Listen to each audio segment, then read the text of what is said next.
देश के गृह मंत्री ने आतंकवादी हमले के शिकार परिवारों को क्या आश्वासन दिया? इसरो की उस रिपोर्ट में क्या है जिसमें जोशीमठ के धसकने की बात कही गई है और मुख्यमंत्री और उनके कैबिनेट मंत्री इस रिपोर्ट से नाइत्तेफाकी क्यों रख रहे हैं?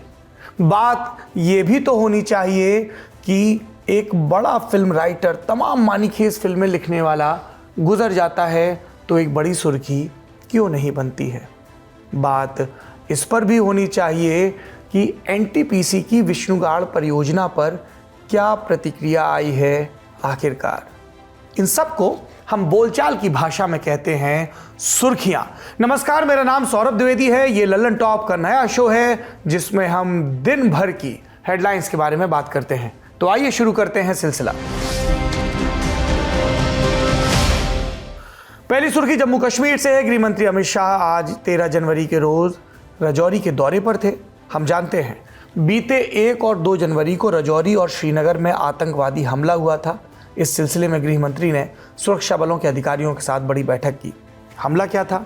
1 जनवरी की शाम को आतंकवादियों ने राजौरी में अंधाधुंध फायरिंग की थी जिसमें 4 लोगों की मौत हुई और कुछ घायल हुए। अगला हमला इसी दिन शाम को श्रीनगर के जदीबल इलाके में हुआ। आतंकवादियों ने सीआरपीएफ की 28वीं बटालियन के बंकर पर ग्रेनेड फेंका। फिर अगले रोज सोमवार 2 जनवरी की सुबह राजौरी में आईईडी ब्लास्ट हुआ जिसमें 3 लोग घायल हुए।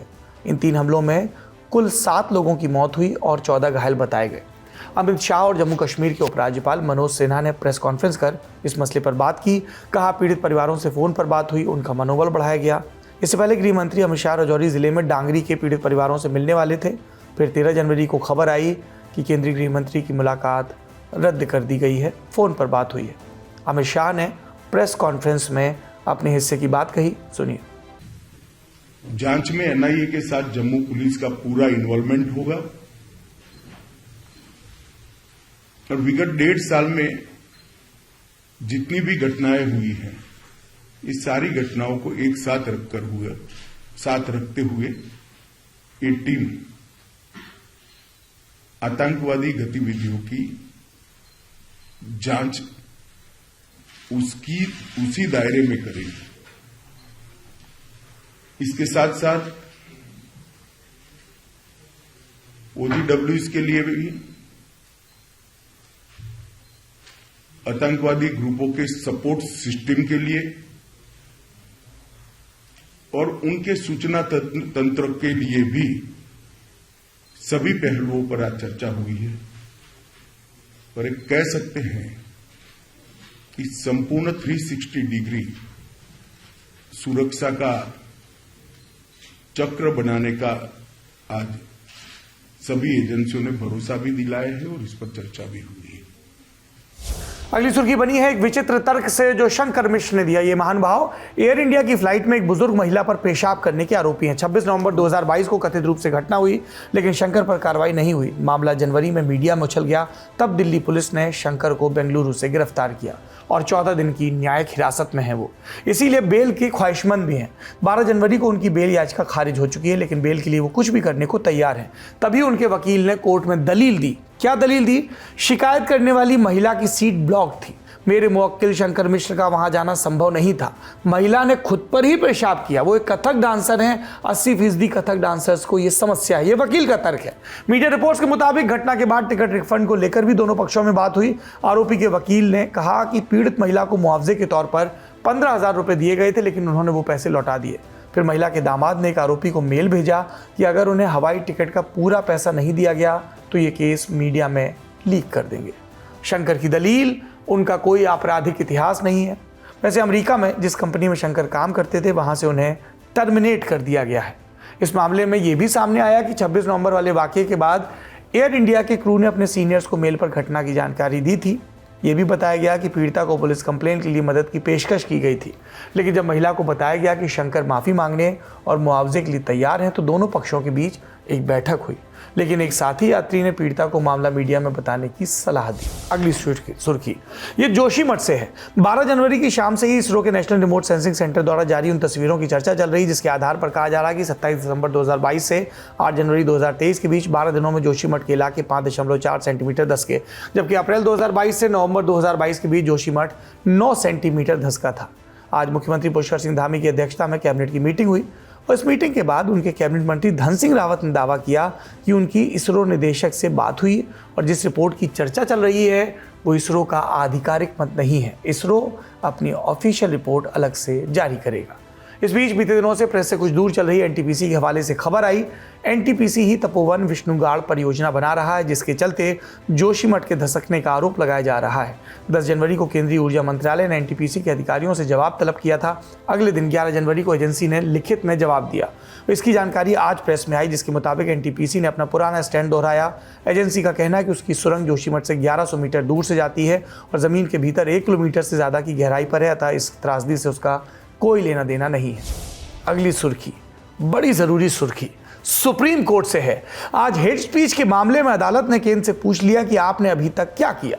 दरअसल दिसंबर 2021 में हिंदू युवा वाहिनी ने दिल्ली में धर्म संसद आयोजित की थी, जिसमें हेट स्पीच दी गई थी। मुसलमानों के खिलाफ नारे लगे थे। सुप्रीम कोर्ट ने इस मामले की जांच कर रहे अधिकारियों से पूछा कि जांच कहां तक पहुंची। भारत के मुख्य न्यायाधीश डीवाई चंद्रचूड़ और न्यायाधीश पीएस नरसिम्हा ने जांच अधिकारी से कहा कि 2 हफ्ते के अंदर हलफनामा दाखिल करें। महात्मा गांधी के प्रपौत्र तुषार गांधी ने एक अवमानना याचिका भी दायर की थी, जिसकी सुनवाई चल रही है। याचिका में आरोप लगे कि दिल्ली पुलिस ने तहसीन पूनावाला मामले में जारी किए गए सुप्रीम कोर्ट के निर्देशों का उल्लंघन किया। 2018 में सुप्रीम कोर्ट ने तहसीन पूनावाला मामले में राज्यों को मॉब लिंचिंग के केसेस में निवारक, दंडात्मक और उपचारात्मक कदम उठाने के निर्देश दिए थे। कोर्ट ने यह भी रेकमेंड किया था कि संसद लिंचिंग के खिलाफ कानून बनाए। वापस मुद्दे पर आते हैं। याचिकाकर्ता ने कहा इस मामले में मई 2022 में एफआईआर दर्ज की गई, यानी घटना के 5 महीने बाद। सुप्रीम कोर्ट के दिशा निर्देशों का मकसद था कि ऐसे बयान देने वालों की पहचान हो, उन्हें सार्वजनिक मंच न दिए जाएं, लेकिन पुलिस लगातार मामले को टाल रही है और स्पष्ट जानकारी नहीं दे रही। दिल्ली पुलिस की ओर से आए अतिरिक्त सॉलिसिटर जनरल KM नटराज ने कहा कि सुप्रीम कोर्ट के किसी भी निर्देश का कोई उल्लंघन नहीं हुआ और यह भी कि याचिकाकर्ता निर्धारित नहीं कर सकता कि जांच कैसे होगी। और तब CJI ने पूछा, लेकिन आप जांच के संदर्भ में कर क्या रहे हैं? घटना दिसंबर 2021 की है। 5 महीने बाद एफआईआर दर्ज करते हैं। एफआईआर दर्ज करने के लिए आपको 5 महीने क्यों लगे? इसके जवाब में एडिशनल सॉलिसिटर जनरल ने कहा देरी जानबूझकर नहीं की गई थी। कहा कि पुलिस को मिले इनपुट के आधार पर जांच आगे बढ़ रही है। एक और हेट स्पीच मामले की सुनवाई करते हुए सुप्रीम कोर्ट ने बहुत अहम टिप्पणी की है। सुप्रीम कोर्ट ने टीवी न्यूज चैनलों को कड़ी फटकार लगाई। जस्टिस KM जोसेफ और BV नागरत्ना ने टिप्पणी की कि चैनल एजेंडे से प्रेरित होते हैं, एक दूसरे के साथ प्रतिस्पर्धा करने के लिए समाचारों को सनसनीखेज बनाते हैं, अंततः समाज में विभाजन पैदा करते हैं। पीठ ने कहा टीवी न्यूज चैनल अपने फंडर्स के इशारे पर काम करते हैं। कोर्ट ने समाचार प्रसारण मानक प्राधिकरण यानी NBSA और केंद्र सरकार से पूछा कि वो ऐसे प्रसारणों को कैसे नियंत्रित कर सकते हैं। पीठ ने सुनवाई के दौरान यह भी कहा आपत्तिजनक एंकरों को हटा दिया जाना चाहिए और उन चैनलों पर भारी जुर्माना लगाया जाना चाहिए जो प्रोग्राम कोड का उल्लंघन कर रहे हैं। कई जानकारों ने इसे न्यूज चैनलों के कंटेंट पर अब तक की सबसे कठोर टिप्पणी बताया। पर कोई बदलाव होगा क्या? आखिरी सुर्खी मशहूर फिल्म राइटर संजय चौहान नहीं रहे। पिछले कुछ समय से लिवर की बीमारी से जूझ रहे थे। 12 जनवरी की शाम मुंबई के एक अस्पताल में उनका निधन हुआ। संजय चौहान, आई एम कलाम, हजारों ख्वाहिशें ऐसी, मैंने गांधी को नहीं मारा, साहब बीबी और गैंगस्टर और पान सिंह तोमर जैसी उल्लेखनीय फिल्मों से बतौर राइटर जुड़े थे। भोपाल से आते हैं, शुरुआती पढ़ाई लिखाई वहीं हुई, फिर पत्रकारिता में आए और उसके बाद फिल्मी लेखन से जुड़े। अपने राइटर्स को, अपने समय को दर्ज करने वाले नायकों को याद रखिए, ये बेहद ज़रूरी है। आज की सुर्खियां यहीं पर समाप्त होती हैं। आप अपना ख्याल रखिए, फिर मुलाकात होगी। शुभ रात्रि। आपके ज्ञान की गहराई नापने के लिए आ गई है लल्लन टॉप क्विज। मौके पर दो जवाब और मौके पर ही पाओ इनाम। सोमवार से शुक्रवार रात 9 बजे सिर्फ लल्लन टॉप ऐप पर। याद रखो कक्का की बात जो कही गई है, नॉलेज पर हाल लगाओ हाल फायदा, दे लगाओ का फायदा। तो फटाक से डाउनलोड करो लल्लन टॉप ऐप और आ जाओ 9 बजे क्विज खेलने के लिए हमारे साथ।